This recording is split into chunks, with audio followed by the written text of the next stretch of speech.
میرے نبی کریم صلی اللہ علیہ وسلم نے ارشاد فرمایا کہ جس بندے کے اندر یہ تین چیزیں ہوگی تو اس کو ایمان نصیب ہوگا۔ سبحان اللہ۔ آپ میں سے ہر بندہ چاہتا ہے کہ میں مومن بن جاؤں، میں ایمان والا بن جاؤں، لیکن ایمان والا بننا کیسے ہے؟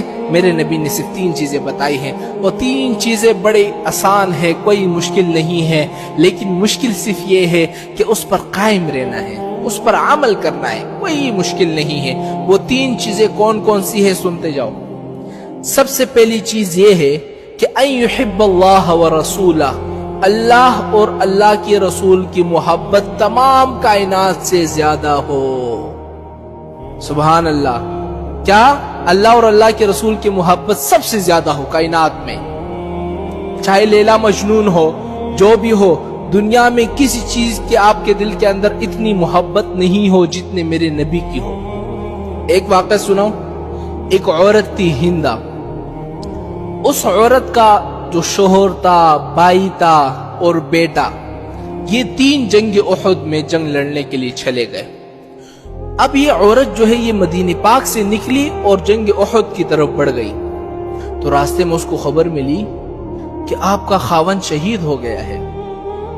اس عورت کا جواب سنیں۔ اس نے کہا کوئی بات نہیں ہے، لیکن مجھے یہ بتاؤ کہ حضور کی طبیعت کیسی ہے، حضور کیسے ہیں؟ تھوڑی آگے چلی، پھر خبر ملی کہ تیرا بھائی بھی شہید ہو گیا ہے۔ اس نے کہا کوئی بات نہیں ہے، مجھے تو یہ خبر دو میرے نبی کیسے ہیں؟ پھر تھوڑے سے آگے چلے، کہا تیرا بیٹا بھی شہید ہو گیا۔ کہا کوئی بات نہیں ہے، مجھے یہ بتاؤ میرے نبی کی طبیعت کیسی ہے؟ یہ ہوتی ہے محبت، صرف زبانی کلامی نہیں کہ جی ہم عاشق رسول ہیں، ربیع الاول کا مہینہ آئے گا، جلوسیں نکالیں گے، ایک مہینے میں صرف ہم محبت کا اظہار کریں گے، باقی 11 جو مہینے ہیں ان کے اندر ہم اپنے گھروں میں بیٹھے ہوں گے۔ یہ محبت نہیں ہے۔ تو میرے نبی نے کیا فرمایا؟ سب سے پہلی چیز یہ ہے کہ ان یحب اللہ ورسولہ، اللہ اور اللہ کے رسول کی محبت تمام کائنات سے زیادہ ہو۔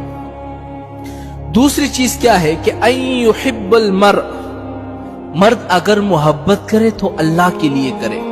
آپ کسی چیز سے محبت کریے، دنیا میں کوئی چیز ہو اس سے محبت کرو، لیکن اللہ کے لیے کرو، اللہ کے لیے۔ تیسری چیز کیا ہے؟ یکرہ ان یعود الی الکفر، ایمان کے بعد جب آپ مسلمان ہو گئے، مسلمان ہونے کے بعد کفر کی طرف لوٹنے کو آپ ایسا سمجھو جیسے کہ کسی کو آگ میں ڈالا جائے اور وہ برا سمجھتا ہے، ایسا۔ تو یہ تین چیزیں جس بندے کے اندر ہوگی اس کو ایمان نصیب ہوگا۔ اب یہ بس آپ پر ہے کہ آپ ان تین باتوں پر عمل کرتے ہو یا نہیں کرتے۔